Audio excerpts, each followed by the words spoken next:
Hey, good evening. Hope everybody can hear me. Welcome to Talk Leadership with Cedrick. You may have noticed I'm not Cedrick LaFleur. I'm Joe Nemmers. I'm a friend of Cedrick's.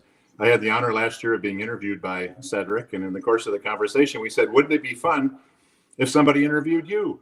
And he said, why not you? So this is an opportunity for us to talk to Cedrick, ask him questions, and give him a chance to talk about what's going to happen in his world and his business in 2021. So on our screen is Cedrick LaFleur. Good evening. Welcome. Well, hello, Joe. This is definitely different being on this side of the mic.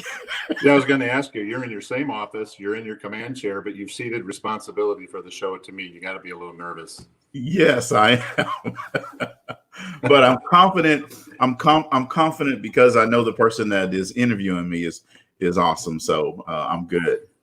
Well, that's good. So for our viewers, I agreed to do this on one condition, which was that Cedrick would allow me to ask him a few questions other than the ones we had prepared for the evening. And I promised him I wouldn't ambush him. I talked to him ahead of time, but you'll have to figure out which ones come from me and which ones come from Cedrick.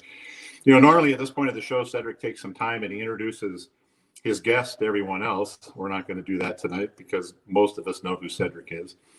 For those of you who may not be familiar with Cedrick, in a minute, I'm going to go through a little different version of his biography. Instead of just reading it outright, we're going to tell a little story. And so I've got two observations I want to make, and I'm going to talk to you about those, Cedrick. And at the same time, I'm going to ask you some questions. So my observation, and this is where we get into your biography, is that you're a Renaissance man, a Renaissance person. And for those that aren't familiar, a Renaissance person is somebody who has a wide variety of interests and can do a lot of stuff and do it very well. And how I came to that conclusion was I looked at your career from 30,000 feet over the last 3 decades. And I said, first off, you had 7 years in the United States Air Force serving our country. You had 22 years or so at Abbott.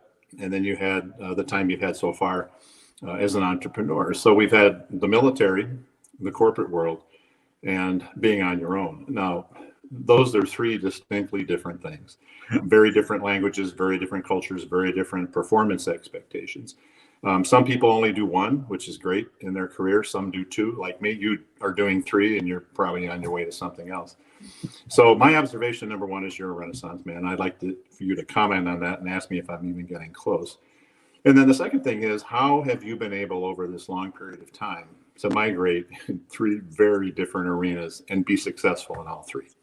Yeah, Joe, well, first of all, thanks for interviewing me tonight and being the host. It is interesting that you say Renaissance man, and I can agree with that. And obviously, when I started off, I didn't think about it in that context. Being in the military is definitely different from corporate. In fact, I had to learn when I became a leader in corporate that I can't do the same things that I did in the military. Because in the military, if you didn't want to do something, we just call military police and put you in jail, right? In corporate, yep. It's a whole lot different. But what the military structure did for me that relates to corporate is that it gave me the structure. And it helped me understand how to work in a large bureaucratic organization. It helped me understand chain of command, doing things the right way. In the military, there's a lot of systems and processes. Well, what in Abbott, it's the exact same thing, systems and processes, right? So how I've transitioned, though, to the entrepreneurship is that I've taken those systems and processes that I learned how to do in the military and in Abbott, and I put that into my business. Because I believe that the organizations or the individuals that have systems and processes in place are going to be more successful. Yep. Because they're not recreating the wheel every time they have to do something. There's a process for it, or there's a system that's in place, and you follow that. So I think that's one of the things that's helped me be successful and make that transition from military to corporate, now into entrepreneurship. And I know when people hear me say this, sometimes they think I'm just saying it, but it's really true. Everything there's a system and a process for. Yeah. And I actually put it in place and utilize it. And the other thing is, Joe, is that I believe that what Abbott helped me understand is finances, Mhm. how to be financially responsible in your business, How right? to deliver results. How to deliver results. Absolutely. Yes. And so with that, it's the exact same thing in my entrepreneur business. You know, I'm not doing this just for to be an expensive hobby. Which it could be. It could be, yes, absolutely. But so I want to make it a profitable business. So the things I learned from Abbott really, even though they're totally different, they're almost the same, right? Just at a Okay. smaller scale. Yep. Now, if I haven't get to 30 billion like Abbott, then I'll be great. I want a chance to invest if you're going to be at $30 billion. So we got a lot to talk about tonight. You got a lot of things happening in 2021. We're going to talk just in a minute before we get there about 2020 and how you experience that. But first, tell everybody about your business and the scope of it, because, you know, we see you on YouTube, we see you on Facebook, we see you on the radio, you're everywhere, but we don't necessarily know all the facets of your business. So just define it for us, and I'm going to come back and ask you about 2020. Sure. Yeah. So at LaFleur Leadership Institute, Joe, we are here. We exist 100% to help build best in class leaders, to help teams improve their market momentum, Mm-hmm. and to help people go from ordinary to extraordinary in their life. Mm-hmm. Right. So it's about helping people understand how to have an abundance mindset, help people understand how to get rid of that negativity or scarcity mindset. And it happens in organizations, and it Mm-hmm. also happens in business. You know, everybody communicates, but few people connect. And see, connection is with yourself, right? Understanding who you are, and then saying, you know what?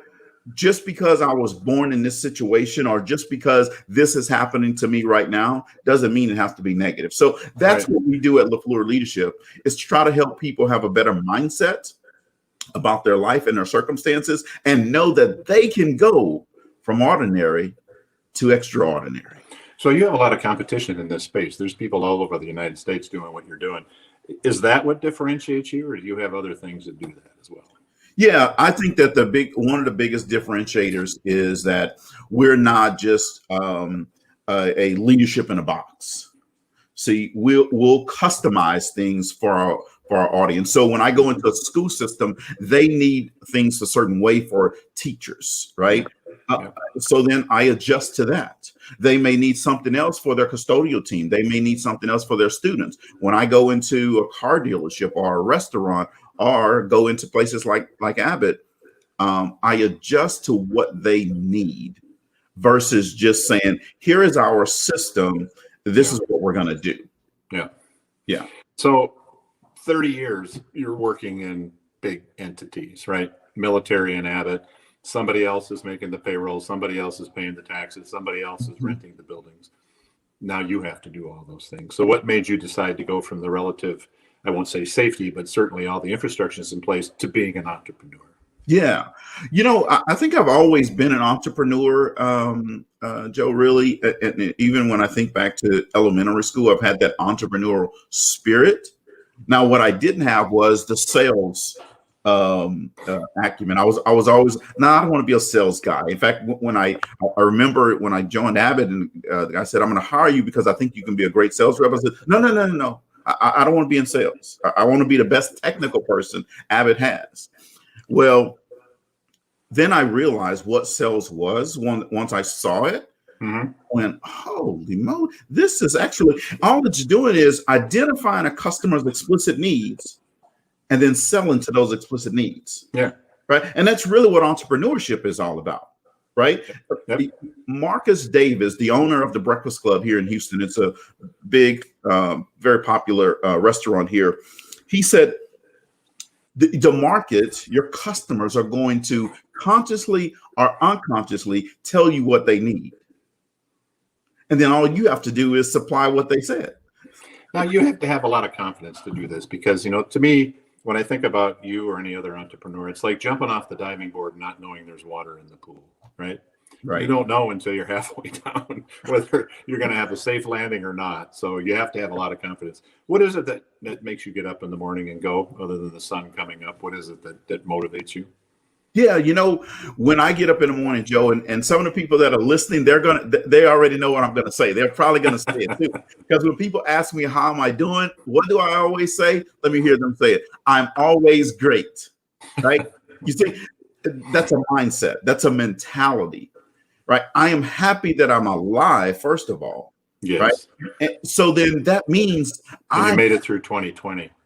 oh yeah, if you can make it through 2020, you can make it through anything else. That's right. Right? But it's a mindset thing as to why I'm always motivated and inspired to do things. And so you have to have that mindset of not woe is me.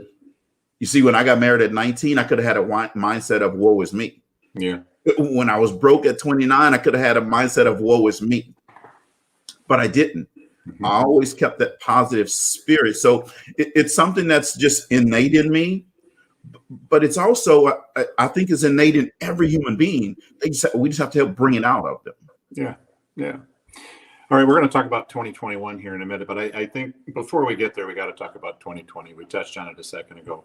Nobody anticipated what happened. You certainly didn't with your business. So I'm curious, two questions. One is, how did you adapt in 2020? And if you gave yourself a letter grade for your year's performance, what would it be?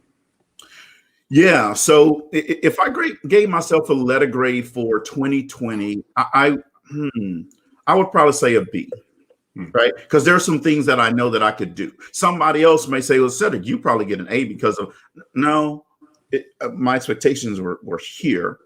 And I had to drop it down some because of what happened. But here's the thing about 2020, because I see 2020 as it was a good year for me. Yeah.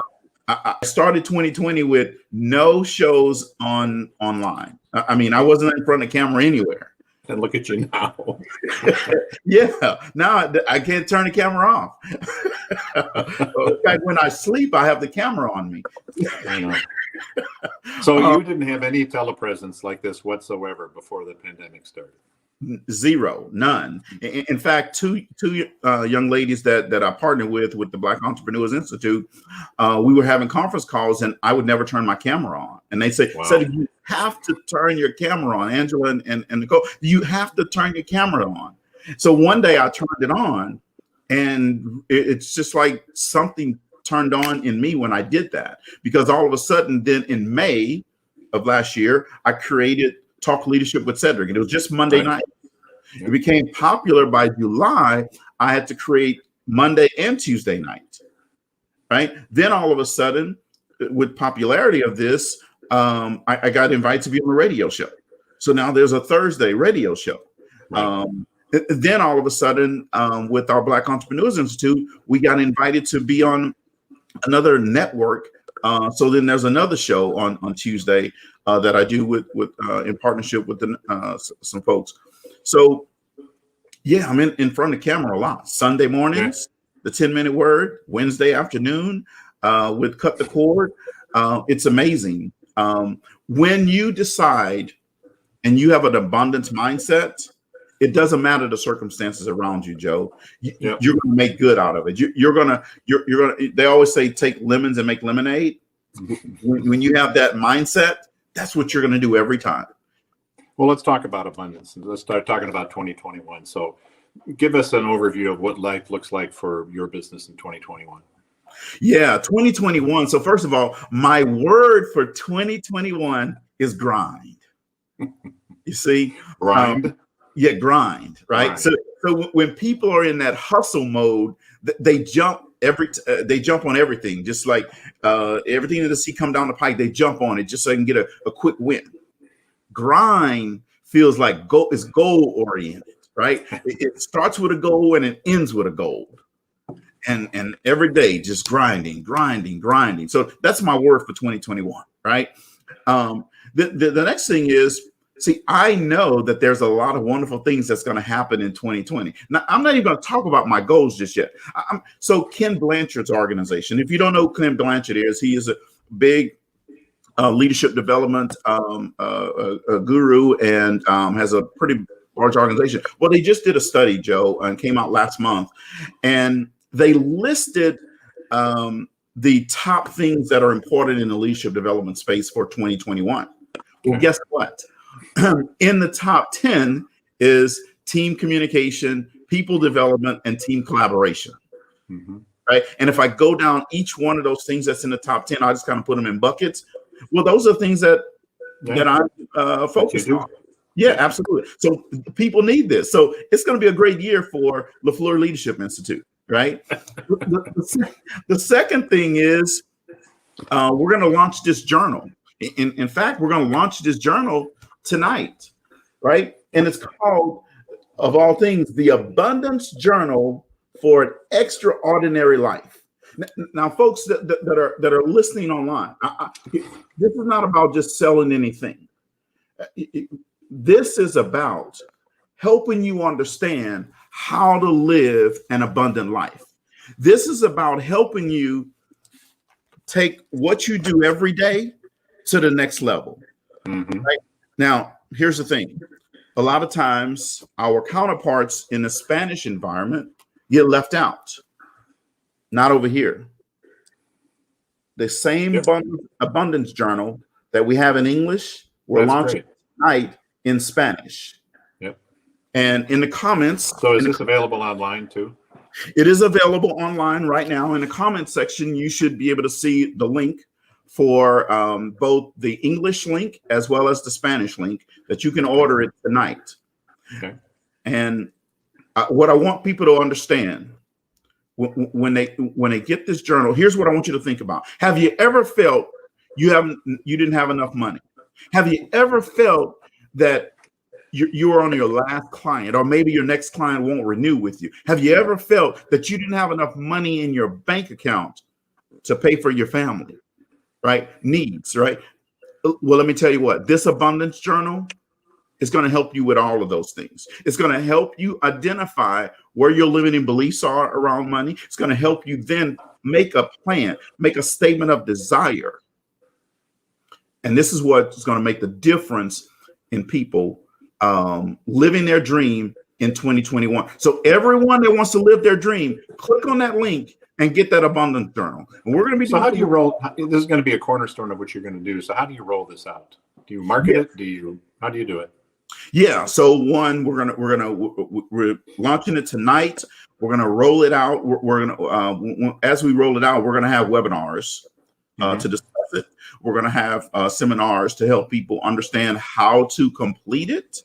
And we're going to be right there holding your hand. We want to help people have a different mindset about their life and their money. Yep. Because here's the thing. Now's as good a time as any.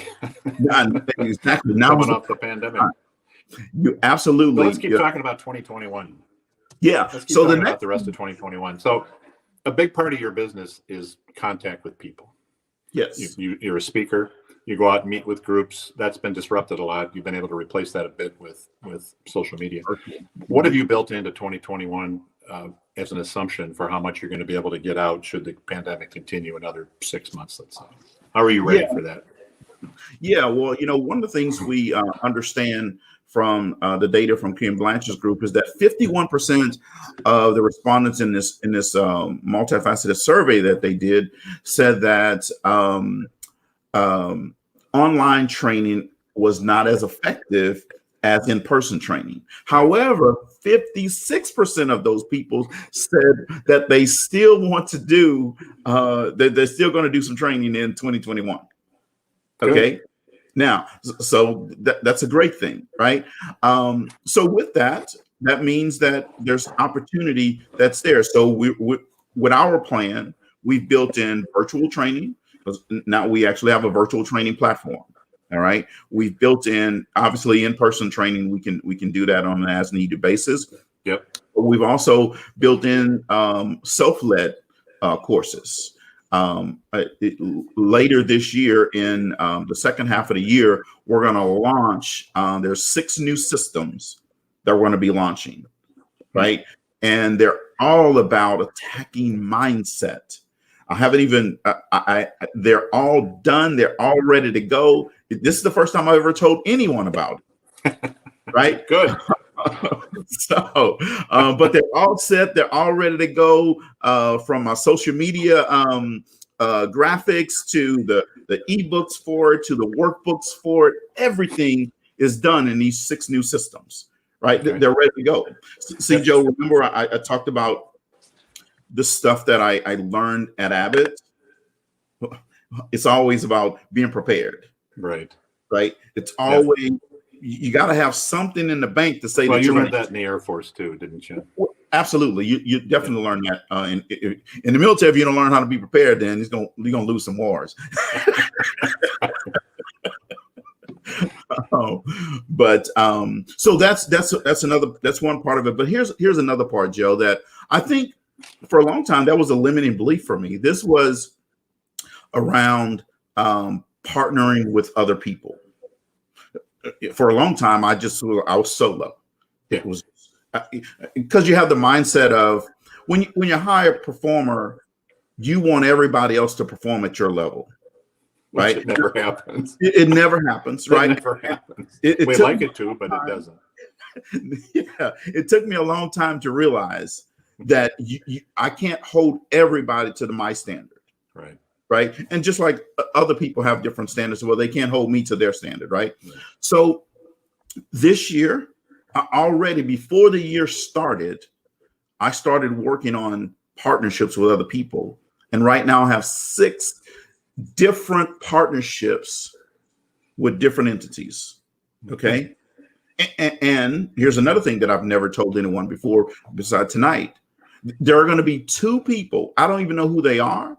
I don't know what the program is going to be yet, but there are going to be 2 people that I'm going to partner with on different things to help them make money in their business. You see, I understand how to make money in this business and how to generate revenue.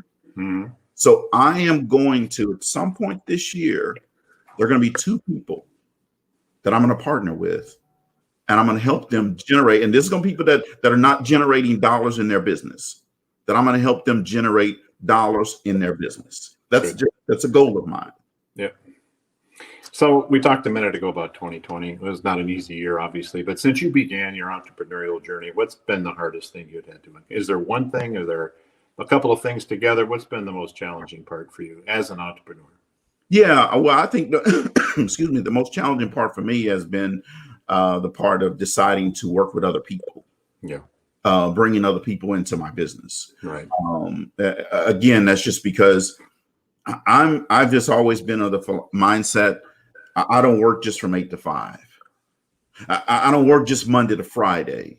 I'm about, hey, when I need to do it. See, here's the thing, Joe. There's the lion and there's the gazelle.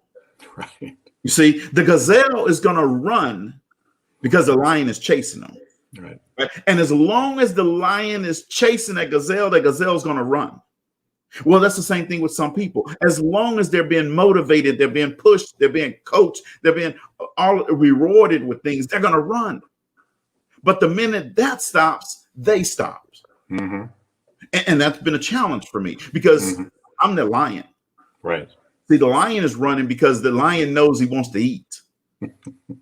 And he knows what he wants to eat. Exactly. And the lion knows that if he catches that gazelle, he's going to eat and his family is going to eat. Yeah. You see, so I like running with lions. You just got to find some more gazelles for a good 2021. That's what you need to do. Now, listen, on to something else. You and I talk a lot about good leadership. And I think we both know that good leaders ask great questions. What's the best question that somebody ever asked you that you learned from, or that changed you in some way, shape, or form? Yeah, questions are one of those things that they can make you stronger or they can make you weaker. And so I love the why question. Mm-hmm. Right? So, Cedrick, this is what your plan is. Why is that your plan? Right. That makes me go into overdrive. That makes me start thinking, okay, so they don't believe me, so now I got to prove to them. Yeah. So, but they're really not trying to. They just want to make sure I understand Right. what I'm doing, right? But I love just that simple question: just why is that your plan? Mm-hmm. And then the follow-up question is that, see, it's all about going deeper. So now that you said that, so you said that's your plan. So why is that? And if that doesn't work, can you correct and still meet your number? So when you were a little kid, were you one of those kids that drove adults crazy by asking why all the time? Was Absolutely. Absolutely. I figured as much.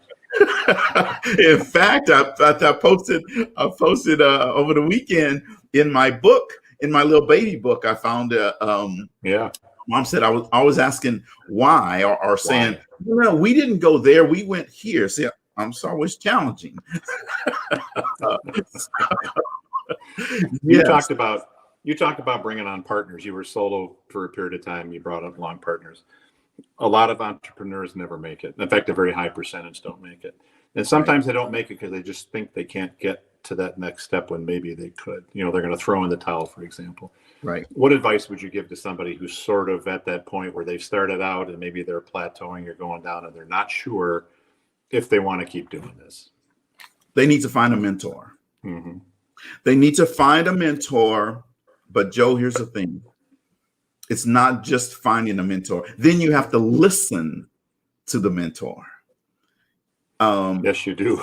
The mentor is not going to work with you. That's one of my rules as a mentor. If you don't want to listen, you can go to somebody else. But I'll spend all the time in the world with you if you'll just listen. Absolutely. And that's the challenge right there is people come to you and they want advice. They see that you're doing something that they want to do and they want advice, but then they go, well, yeah, but. Right. And you can't do that. You have to be willing to say, you know what? It didn't work my way. Let me go try this. Maybe it won't work, but let me try it at least. And I always tell people, just make the effort, would you please? I'll grade you on the effort, not necessarily on the outcome. Absolutely. Yes. If you just give it a try, it will definitely work. I can tell you one of the things that when you, as an entrepreneur, and I'm talking to the people in the audience, as an entrepreneur, there are going to be those times where things look doom and gloom, right? Yeah. It's going to happen. But you know what, folks, that happens in big business as well, right? But you just have to know what you know and know that you know what you know. And then go and act on it. See, most people don't take the step of action. Yes. Right. And that's the step, Joe, that really hurts a lot of entrepreneurs. They don't take that action step because they are afraid to hear the word no.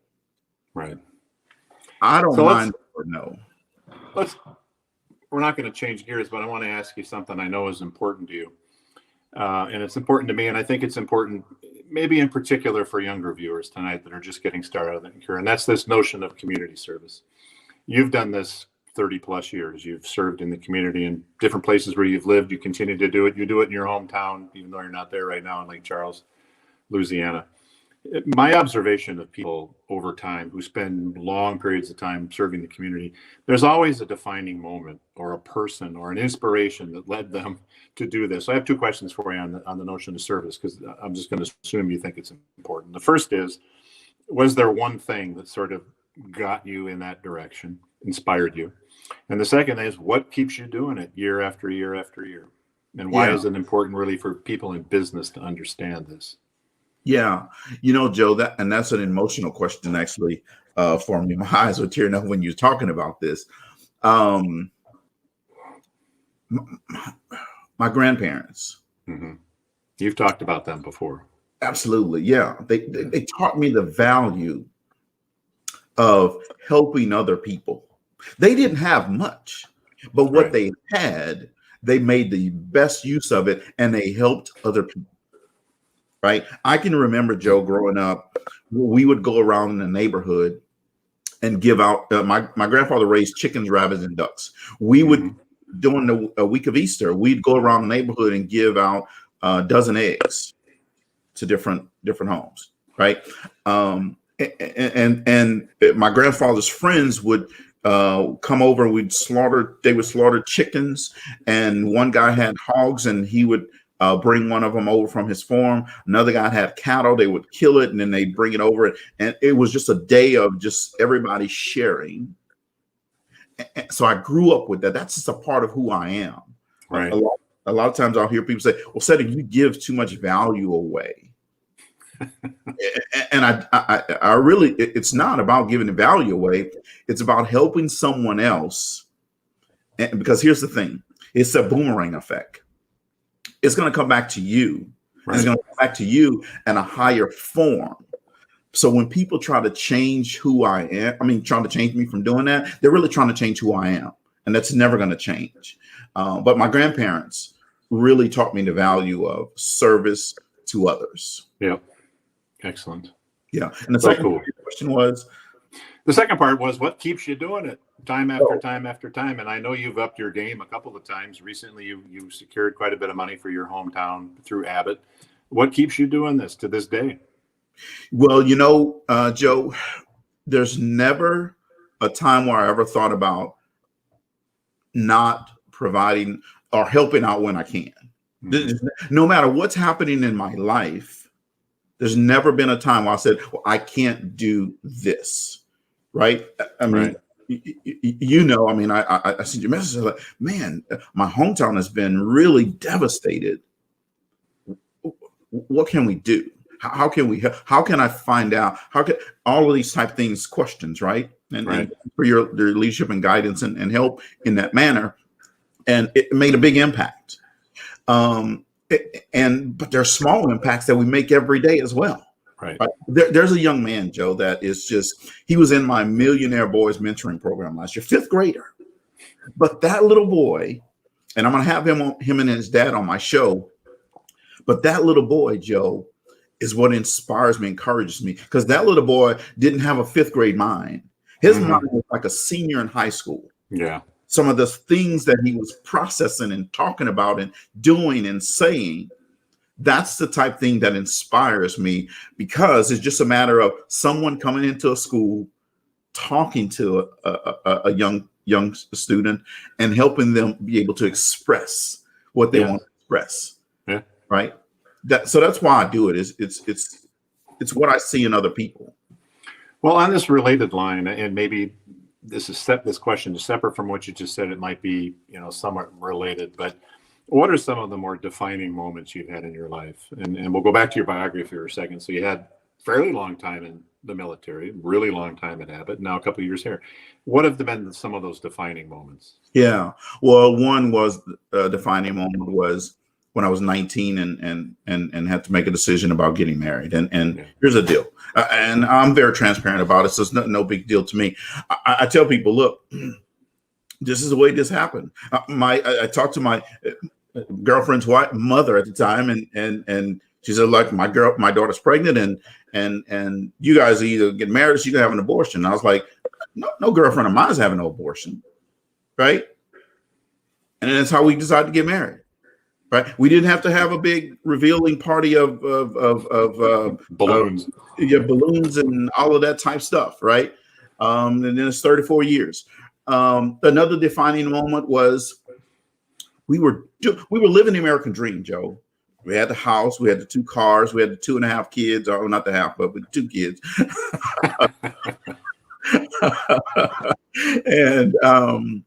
and we found ourselves bankrupt. One day it just hit me. I had expenses that were here and income that was here.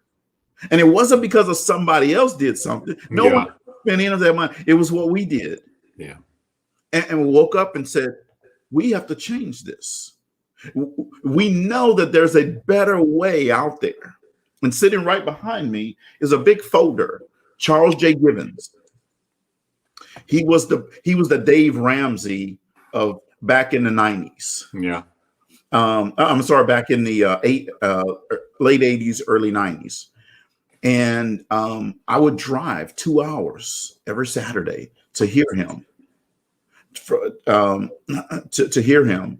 And he said, Cedrick is going to cost you $200 for my system. But if you follow this system, it's going to change your life forever. I didn't have $200, Joe. Now, imagine this. We're a big old brand new house, 2 new cars, all of this stuff, but didn't have $200. Mm-hmm. It just was pathetic. But we came over to $200. And from that day forward, we said never again. Never again. Well, that's certainly a defining moment, as most people would define it. Absolutely. So then that changed. And then when we hit our financial goal, when I was 48, when we hit our financial goal, Joe, that was another defining moment for me, because I realized, wow, a goal was actually realized. And I mean, I've hit other goals, right? But not that type of goal.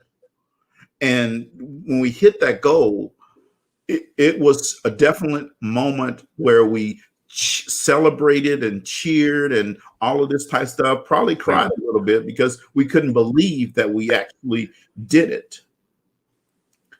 And it changed our life. Yeah. Forever. No question. And now you're doing the same thing for other people. Absolutely. Yeah. Absolutely. So let's talk, a lot of the things you've talked about at different points in your life required a certain amount of self-awareness. A lot of people don't have self-awareness, or they struggle to get it, but you have it, I think, quite a bit. There are certain things you learned about yourself in the Air Force as you were growing up, certain things you learned about yourself at Abbott, and there's certainly been certain things you've learned about you as an entrepreneur or during your experience. Tell us about that period of time, things you've learned about yourself that maybe you didn't know were there until you became an entrepreneur. I think one of the things that outside of working alone, I think that one of the things that was a good thing that I learned, that I didn't have to have that security blanket behind me to make things happen. Right. The security blanket of the military paycheck. Yes. Right. The security blanket of that Abbott paycheck, the benefits and all that type stuff. Mm-hmm. That I didn't have to have that to be successful for a long time. That's what I had for 30 years. That's what I had.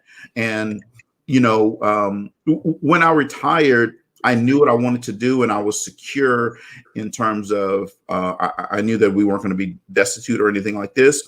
But it's still just that, man, every 2 weeks I won't have that cha-ching. That's the jumping off the diving board, not knowing there's water in the pool. Yes, absolutely. Yes, absolutely. But I learned with that, it taught me self-reliance. It taught me that I didn't need that security blanket. This is one of the reasons why the show on Wednesday, I call it Cut the Cord. Yeah. See, you got to cut the cord in order to go to a higher level. See, it's what happens with a baby with an umbilical cord. They have to cut that cord so the baby can then live on their own. And here's the beautiful thing: even if they forget to cut the cord, within an hour after the baby is born, God has it so that the chamber for the umbilical cord is going to cut itself off. So that's why cut the cord is in existence. So that's one of the things I learned about myself, and now I want to help other people understand how to cut that cord. Yeah. So you spend a lot of time advising people, guiding other people, telling other people what to do, helping people do things. What do you do for your own professional growth? Yeah. So reading a lot of books. I have all these books sitting right here on my desk that I read. You see, growth has to be intentional. And the worst thing that you could do as an organization is to have an employee, when you hired them, 10 years later, they think the same way they thought when you first versus when you first hired them. Yeah. Right.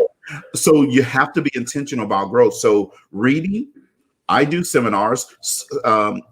Just last night, I spent 2.5 hours listening to a webinar, taking a whole bunch of notes.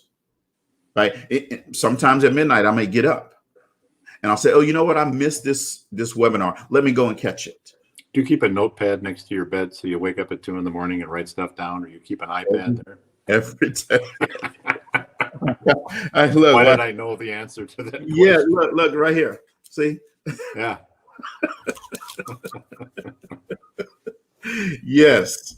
And that's because you know what, Joe, there's so many good things that are out there that we don't even know yet that comes into our consciousness and they go, man, I never thought of it that way. Right. Yep. So I here's a perfect example of you. You know, when you came down doing Hurricane Katrina and we were walking in the arena. Now, Abbott was a major sponsor of what was happening. Right. Right. Now, and we didn't walk in like, hey, we're Abbott and all this type of stuff. However, one of the things that you said just in a moment while we were walking up to this place where they had security was checking everybody in. And I said, I don't know if they're going to let us in. Here's what you said. And you kept walking.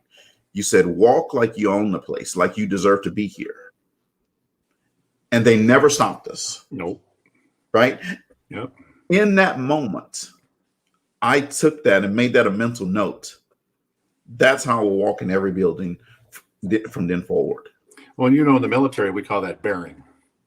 It's called bearing. It's how you handle yourself, conduct yourself, the level of confidence you have, the look, how you walk, how you look at people. That's exactly what that is. And we did walk right by. So much for security. Oh, well. I think the statute of limitations has run out on us. Okay. So, how many mentors do you have? I would imagine you'll have more than one.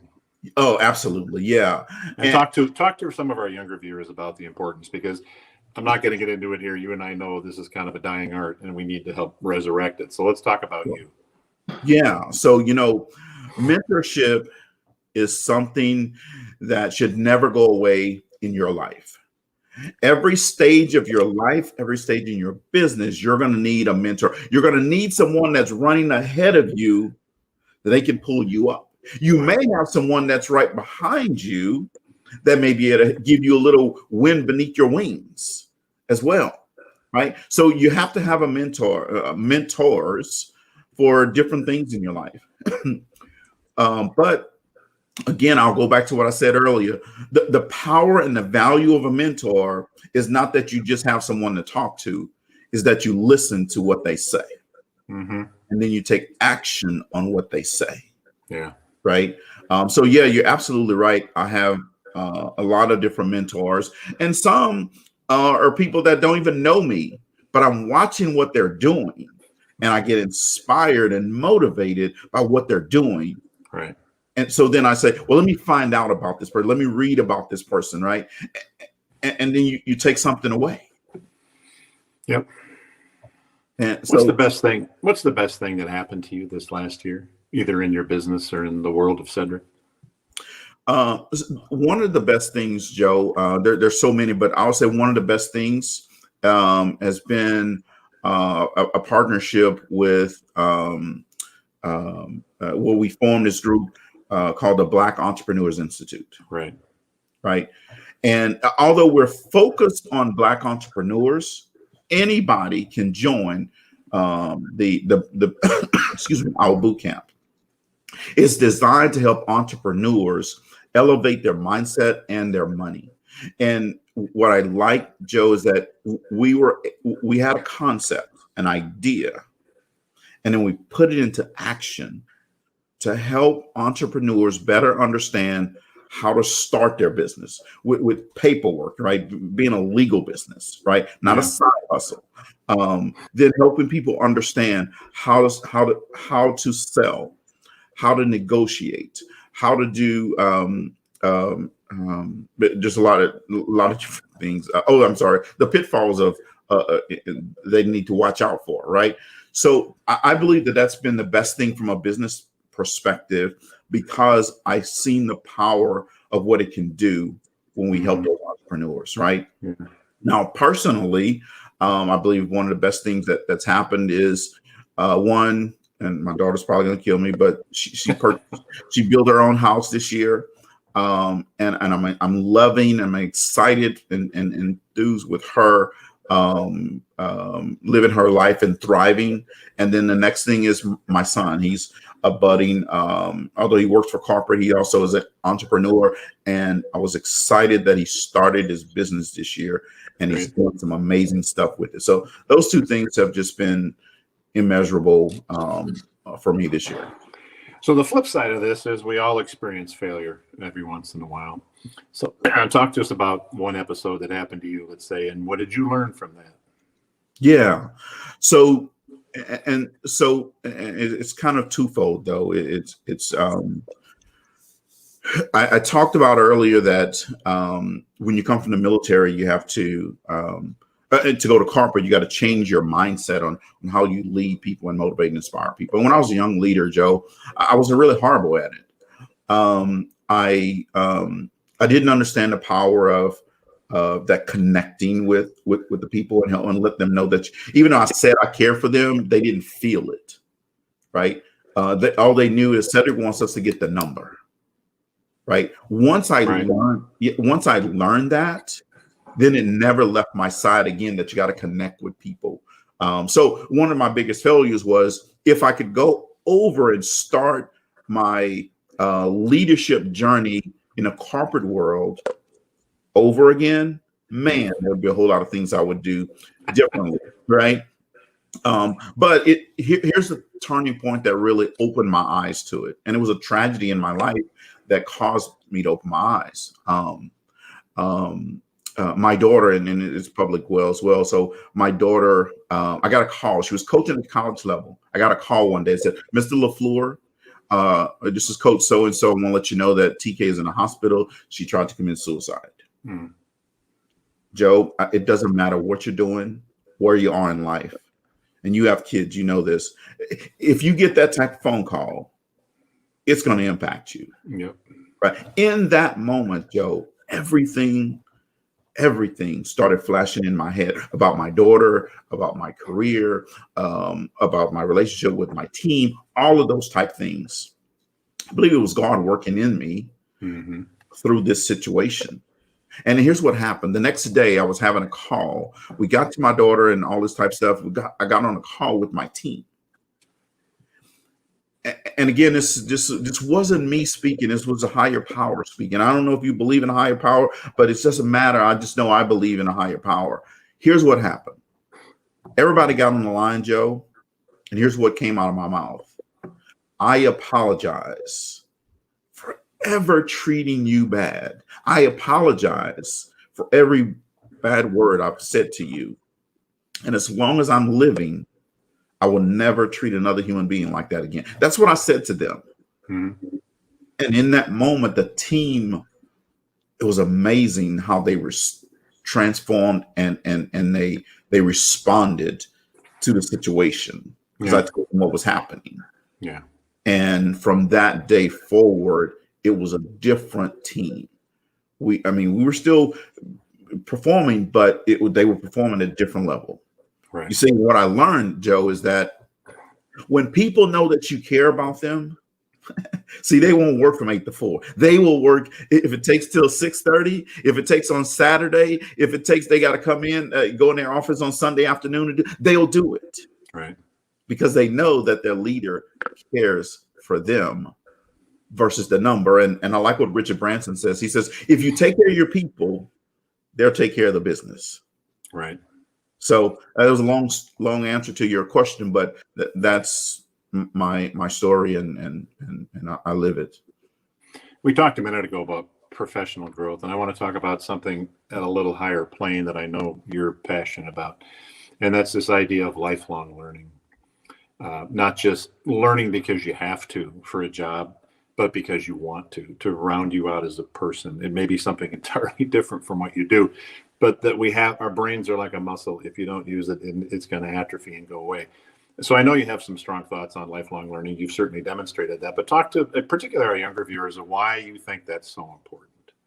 Yeah, well, your brain is just like anything else in your body. If you don't use it, you lose it. And so you have to be willing to grow, to get better, get stronger, get faster. You see, if you decide to climb Mount Everest, you got to train for that. Right. Right. And if you fail, you got to go back and you got to train some more. You got to learn some more things so that you can get better at it and survive the different temperature levels as you go up Mount Everest. Right. Well, it's the exact same thing in life. As you go higher in life in terms of not necessarily career, age, you have to be willing to submit yourself to continual learning so that you can get better, so that you can think differently. Especially as you get older. Trust me, you have to learn. You got to keep learning or the brain doesn't work. Yeah, absolutely. And I definitely know that. And when I was in fifth grade, Joe, I wasn't a reader because my mom, when I was younger, used to make us read. And I said, I'm not going to read. Yeah. My fifth grade teacher said, if you don't read, I don't care what your grades are, I'm going to fail you. And she did. And well, she didn't fail me, but I read a book. You came close. Yeah. I read a book. And but it's amazing. So you don't have to just read a book today. Here's what I do. I have these headphones. I have Audible, and I'll take this book and I'll turn Audible on and I'll let Audible read it while I'm following along and I'm highlighting. Wow. You see, I'm one of those kinesthetic learners. Yeah. Where I gotta be. It has to be an experience. Yeah. So that's how that's what I do. Yeah. I could say, well, no, I don't like to read, so then don't read, right? That doesn't make sense. Right. I don't want to be a person, again, like I said earlier, thinking in 2021 the way I thought in 1983. Right. Right. It's going to be a long year if you do. It's going to be a long year. It's going to be a long life. It's going to be a lonely life, right? It could be a short life if you don't. So we've got any number of people who are just starting as entrepreneurs or who are thinking about being an entrepreneur. If you had three things, just three that you would tell them right now before we do anything else, what would those three things be? One, put a plan in place. Right. Before you get started, make a plan. Set your goals. So let me start over. Set your goal first. Put a plan in place. Yep. And then take action. Be willing to take action on it, whether you're ready or not. Be willing to take action on it, because that's the only way you're going to hit the goal. That's the only way your plan is going to work. Okay. That's good enough. And then they can contact you for advice. Let's talk about how people, before we get off, we got 5 minutes or so left, but I want to make sure that we people can understand how they can stay in touch with you and contact you. Let's go there for just a minute. Yeah, you absolutely. One, I tell everybody my number. I have one phone number. It's 832-722-0522. I got to make sure that's the one I have. Say that again. 832. Our audience at home, say it again. Yes. 832-722-0522. Right. Okay, my admin will not answer that number. I'm going to be the one that answers that number. Right. I have one email address, and it's my first name, Cedrick, my last name, LaFleur, the number 2@gmail.com. Right. Yep. Go to my website, LaFleurLeadershipInstitute.com. All of that information is there. You see, folks, I don't believe that you make life complicated by having 2 and 3 phone numbers, 2 and 3 email addresses. You see, because those are the people that are never going to be able to keep up with all of that. They're going to be inefficient, right? Efficiency is key. You just have to learn how to strategize your email, and so that you don't get all of these things that you don't want. But I believe in simplicity is the key. When people make things too complex, mess happens. Well, and from what we've learned about you tonight, anybody can contact you probably 24 hours a day and expect her. You'll pull out one of those yellow notepads. See, you're laughing in the morning. You're laughing about that, but I was just talking with a young lady from Seoul, Korea, and she texts me and she says, "Oh, I didn't think you were going to answer until tomorrow." and just so happened I was up. And my pastor, rest his soul now, but used to say you'll have plenty of time to rest when you sleep. I mean, when Right. you're dead. When you're dead. Yeah, you got lots of time. Yeah, so that's when I figure I'll rest. But yeah, so that's the way to contact me. I'm all over social media. Look me up. I will always respond to you. I may not have the answer that you want, but I will always respond to you, and I'll always be responsive to you as well. So one day when somebody writes a book about you, what's the title going to be? Here's a guy, well, the title is going to be Ordinary to Extraordinary. Now, I know the word for everybody out there, the English teachers out there, I know the word is extraordinary, but I don't like that word. I like extraordinary. So the title would be Ordinary to Extraordinary, right? And I know that, it's probably killing you, Joe. You haven't said the word Hollywood yet, but I'm not going to say it. That was Cedrick's nickname a long time ago for anybody who doesn't know it. And I refused to call him that. And I asked him today about it. And we're done with that right now. So, but your subtitle would be The Life of a Grinder, right? I like that, but I would say well, actually can't put a subtitle. This does have to be a summary. So yeah, let's go with The Life of a Grinder. The subtitle, my subtitle would be way too long, but just here's a person that lived his life to the fullest. Yeah. All right. We got enough quarters left in the machine for about 4 more minutes here with Cedrick. So we move into the fun round. This is where Cedrick, typically tells people or asks people all kinds of crazy questions about themselves. And we're going to do it with him right now.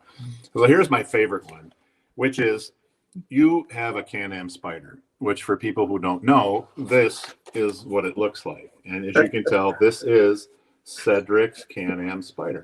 So it's got 3 wheels, 2 in the front, 1 in the back. It looks like a motorcycle, right? It's kind of a cool vehicle. You and I have a motorcycle. Well, yeah.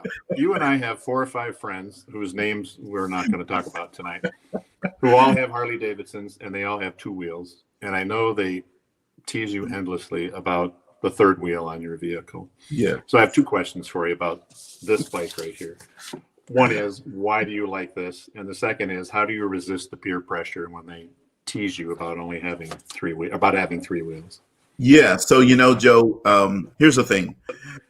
If I love the safety and the security of 3 wheels, right? I don't have to worry about balancing act.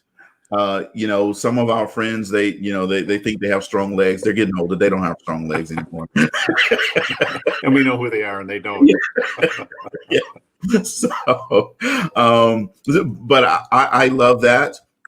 The other thing is, my wife will never ride the 2-wheel one. So, we're going 3 wheels. Right. And then resisting peer pressure. Hey, they do talk about me, and one of them always talking about, hey, when you're ready to upgrade to a real man's bike, you'll get a Harley, and right. Send pictures and all this type stuff. And you just have to. It's just like with everything in life, right? You just have to know who you are. All right, we got a couple more fun questions here. What's your favorite dessert? Oh, my favorite dessert is one. I have more than one, but chocolate chip. My homemade chocolate chip pecan cookies. Okay. But bluebell butter pecan ice cream. Okay. There's a difference. It has to be bluebell. All right. I hear it. I hate to ask this question because I know the answer ahead of time, but what's your favorite sports team? I think a few people know. Some people might not know that the Pittsburgh Steelers. I mean, 6, baby. That's just the power of 6. We're about to get 7 this year, so I'm excited. All the folks in Kansas City, I know they think that luck's gonna strike twice, but it's not happening. What's your favorite? What book are you reading right now? The book that I'm reading right now is right here. It's called Success by Napoleon Hill. Discovering the Path to Riches. Okay. Right. And folks, this is not about money. It's about riches right here in your mindset. Well, we've got 20 seconds left. I'd like to thank our special guest, Cedrick LaFleur, for agreeing to appear on his own program and giving up the command chair that he's sitting in and allowing me to ask him questions. It's a lesson for all of us in terms of working outside our comfort zone and sort of relenting every once in a while, letting somebody else try it. So thank you very much, Cedrick, and good luck for a terrific year. Well, hey, I want to thank you very much.